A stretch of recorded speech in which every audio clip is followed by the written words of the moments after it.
What's up everyone, welcome to BCM, home of the safe bet. This is Michael. It's been a while but I'm back. Please remember to like, share and subscribe. Check out our Patreon page to become a Patreon family member where you will receive some cool perks. Want some merch? We've got t-shirts to baseball caps to phone covers, from boxing to crypto and everything in between. So head on over to In Stock Shop to find something you like. You can find a link below.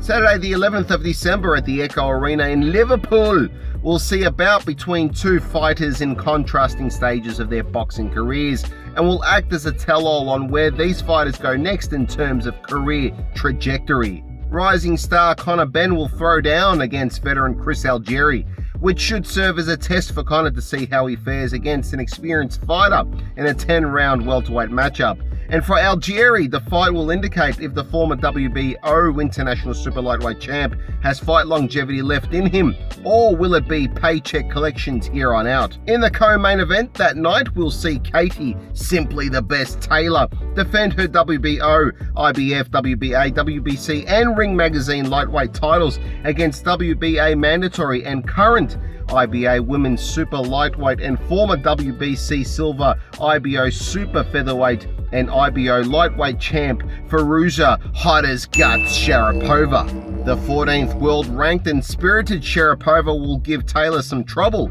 early, but as a bonus prediction in this video, I can't see anyone beating Taylor in the women's lightweight division for now. Conor the Destroyer Benn, much like his father Nigel the Dark Destroyer Benn, has a big heart and won't shy away from the tough fights, and he's already experienced some resistance thus far. He has come up against stubborn opposition from the likes of Cedric Peynaud, Sebastian Formella and Adrian Granados. The two latter fighters lost, but nevertheless went the full 12-round distance with the ever formidable Sean Porter. However, Benn was never in any serious danger in these bouts, but in his first bout with Peynaud, we saw him go down twice. The second looked like a slip, but anyway, Benn Sr. was most dangerous when wounded, and he showed some mettle when the chips were down, and we saw a flash of that from Conor. He shares other observable similar traits to his father like aggression, predatory instinct and power. Conor too loads up looking for a big knockout blow like his old man, but Conor is showing a little more restraint, even if he is still impatient and immature at times. Charging like a bull at Granados, playing a matador in their last round against each other is one example, but Conor will mature and learn to not bite when opponents act weird. Conor Benn still telegraphs his punches and shows frustration at times when things aren't going his way, but he listens to his corner and takes instructions well, proving that he can adapt or change to better serving tactics. Benn is active and is constantly moving in the ring. He cuts the ring off well enough and works behind a strong jab. Great conditioning and strong work ethic, both in the ring and in training, and of course, experience through round accumulation is helping him overcome a lack of amateur pedigree. He still displays flaws like leaning forward too often with his gloves down, but one stiff uppercut from a good counter puncher might correct that for him one day.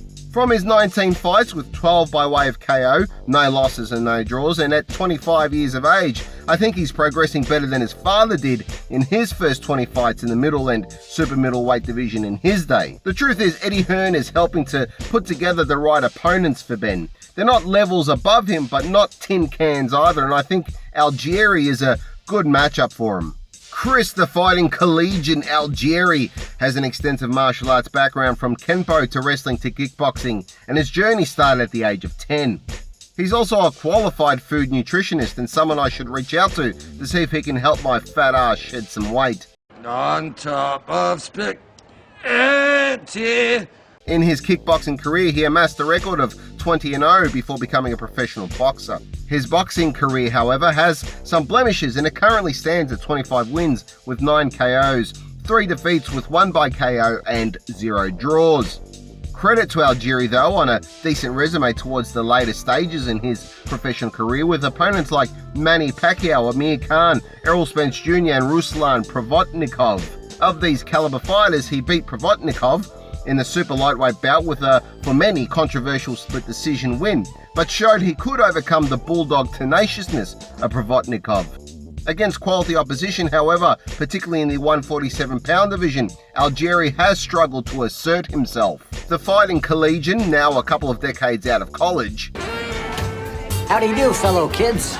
uses intelligence and accuracy when in the ring, and these are just a couple of his best attributes. He also works behind a strong jab and puts combinations together well, finding, creating, and exploiting openings in his opponent's defense. He doesn't have the fastest hands in the game, but his precision is scary.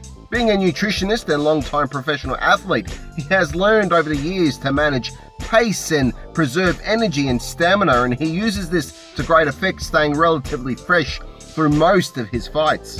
Algieri is agile and moves fairly well, bobbing and weaving, and he finds his range easily enough, but I find him to be a bit robotic and stiff when on the offensive at times, and stands a little tall.